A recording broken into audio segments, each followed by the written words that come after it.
અમદાવાદમાં gas cylinder ભરેલો tempo પલટી ખાધો, સિલિન્ડરો રસ્તા પર ફેલાયા. આરટીઓ નંબર પ્લેટ વિગતોમાં વાહનનો ઇન્સ્યોરન્સ ન હોવાનું જણાઈ આવે છે.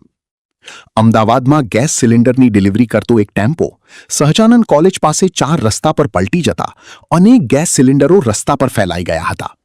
સદનસીબે કોઈ મોટી જાનહાનિ ટળી હતી.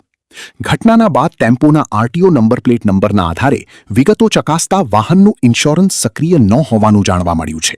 ત્યારે આ ઘટનાએ વાહન સુરક્ષા, નિયમોના પાલન અને સંબંધિત તંત્રની દેખરેખ અંગે અનેક પ્રશ્નો ઊભા કર્યા છે. કે કોઈ જાનહાનિ થઈ હોત તો કોણ જવાબદાર? શું જાગૃત તંત્ર આ બાબતે કોઈ તપાસ કરશે? ટેમ્પો પરની વિગત પ્રમાણે Santosh gas service Ambawadi Ahmedabad, Kamdhenu complex Panjrapol Ambawadi અહેમદાબાદનો હોવાનું જણાઈ આવે છે.